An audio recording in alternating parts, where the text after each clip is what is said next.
Hello and good morning. Hello? Hi, I'm Umberto Nicoletti. Oh, Umberto. Oh, my God. I am so glad that we get to talk because you are an activator. You are a voice. You are a leader in a time where we cannot create the silence. We need to make some noise, and you're it. Thank you very much. Thank you for having me. I don't know how it is in your country, but here in the States, governments and people are pushing the community of the LGBTQ back into silence. They're putting them back inside places where they are hidden away from the world, and that just can't be right. Yeah, it's the same here. How do you deal with it? And with what you're putting into print, isn't that something that the entire world needs right now? Yes, I think so. I think that I started this project nearly 7 years ago. You didn't even elect Trump when I started the project. And in 6 year and a half, a lot of things changes in the world, and it's getting really worse. It is. I know that here in the States especially. I mean, it seems to be that big attack. And what's under attack is when a company becomes woke and people are just saying, no, you can't act this way. We're not going to go that way. Are you feeling the same kind of a push from the community in your country as well when it comes to being woke? Yes. Oh. Yes, I think in periods of fear, I think always the history repeating itself. Mm-hmm. How did you find the strength in your heart to step out there? Because you know what's going to happen. I mean, people are going to bring sharp judgment against you. You must have a steel heart. Thank you very much. It's not so true, but thank you very much.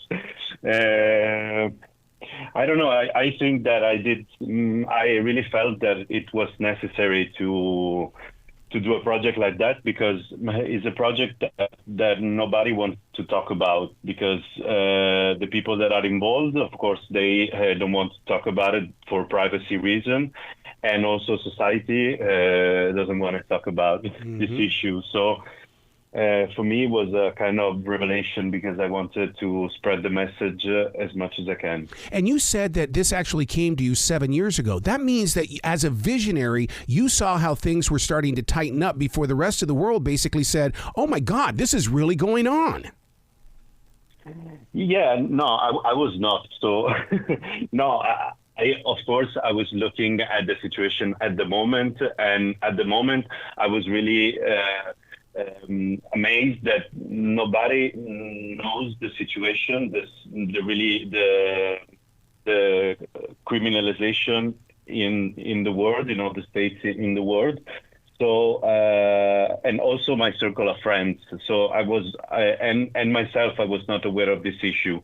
So I thought that I wanted just to let the people know. Because, for example, here in Italy, they talk about LGBTQI plus refugees in the media just to say that a lot of people, a lot of refugees, they were not from the community, fake their identity to gain the asylum state. So it was just the only time that I knew about this issue. Then, thanks to a volunteer that works in an Italian organization in Milan, Diego Puccio, I was introduced to this situation, and so I started the project with them. When you talk about the refugees, and then you talk about people who are faking their way into it, that shocks me. But then again, it doesn't. I mean, it's kind of odd. Why would somebody want to fake their way into that? Yeah, and also think that really, I think the LGBTQI plus refugees are really are the lowest in society. Wow. and so they also face a double discrimination because they are discriminated in the community in the host country, and they are discriminated also in their own with the people from their country. So they are really discriminated by everybody. Mm-hmm. And also, if you think that a lot of our people are so black, so they're, full of discrimination. So I didn't understand why someone had to go through this long process also yeah, it's really crazy to say things like that. Especially when there are countries that are putting people in prison because of something that Yes. is basically they're a human being. This is their life, but yet they're being punished for it. Yes, yes, prison and also death penalty, not just prison. Yeah. Well, death sentences I've read in different countries too, and it's like, well, what did they do wrong? Being born was wrong. Being themselves was wrong. I don't understand that. Yes. Wow. That is the problem, and are more than 40% of the countries in the world. Yeah. Now they have these laws. So, and it's sad because also also in USA start to have also law criminalization law. So it's getting worse. And don't you think that people are going into hiding? And why should they go into hiding if they're just being themselves? I mean, first of all, it scares the hell out of me that they are going into hiding and they're not speaking about the truth of themselves. Yeah, but this happens also here in Italy. Not not always in that place because it's crazy. It's 2023 and we are still dealing with this stuff. Yeah.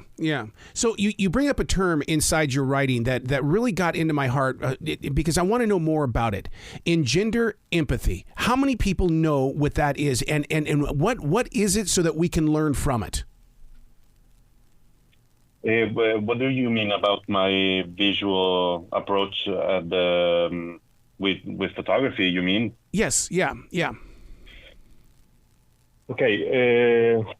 So my visual approach in the beginning was not just to capturing images, but I wanted to portray the individuality and also complexity of each person, because usually, when you think about refugees or immigrants, you don't think you think a lot of people without identity. The narrative is always that they don't have stories or they don't have identities. So my goal was simply uses beautiful and glossy images that commonly are associated with fashion and advertising photography to evoke empathy for the subjects portrayed and their experiences. Because also I wanted that you relate to the subject and you don't know anything about the issue, or if you just see one picture, you really feel this empathy toward the subject, because we're used to see fashion photography from fashion or celebrity photography, and we are always thinking, oh, he's so cool, I want to be like that.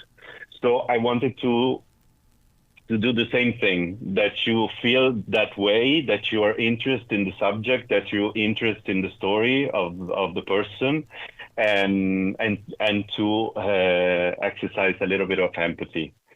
So, tell me. I was going to say, I should have explained in the very beginning that I believe that a picture or a photograph is worth 1,000 words, and I've always called photographs stories, writing, because what you share through that lens is a story to me. I'm a freak like that. And so, what's really interesting about what you're presenting here is something that people around the world can say, I identify with this photograph. This photograph is either a part of my life or someone that I know.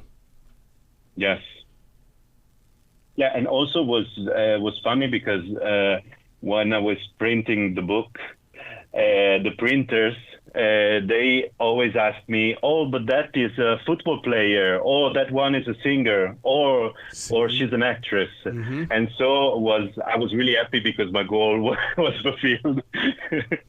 And also because I needed to find a way to address the issue, because I didn't want to put the lives of the people portrayed and the family in danger. And so, but I couldn't tell the stories, and I have to find a way to, and I didn't want to make just pictures, because I know that, pictures are really, they cannot protect themselves. So I wanted also to have a medium like a book that can explain, because all the data and all the all the information are really, they go into detail, maybe also what happened in each single country. So you have a lot of differences. Maybe if you do that, you have 3 months of prison if you do like that. So I wanted the maps, they are really difficult to read. So I wanted to do something that is easy and also let the people understand the situation. Of course, then it's a photography book, so it's not, and so I wanted to really find a way, like a compromise to inform and raise awareness about this issue. Do you see yourself as an ambassador in the way that hopefully, and I do pray that I hope that you will take these into galleries around the world to help spread the word and the message and these authentic pictures to people that need to be right there face to face with these photographs or with these things that'll be hanging on walls? Yeah, that was in the beginning my goal, because I wanted to do a traveling exhibition in the city in which the project was shot. So I work with the 5 organizations around the world, in New York, in Washington, D.C., in London, in Milan, and in Toronto. And I would like to end the exhibition also with a charity auction of the photograph, and all the proceeds I wanted to, from the sales, I wanted to donate it to the organization that I work with. The problem is that was my first thing to do, but then COVID happened, so things are shifted a little bit, and hopefully I would like to do this this traveling exhibition. What is your website so people can start following you and giving you the love you truly deserve? Thank you very much. No, first of all, I did a website that is called asylum-theproject.com, that there you can directly donate to the association that I work with. So I really believe in this site for just a little help at the moment. And then I have Instagram accounts from a name, and also my sites are my name, so it's easy to find. Is Umberto Nicoletti or Umberto Nicola Nicoletti. Oh my God. When you talk about things the way they are in Italy right now, do you feel like you're in hiding?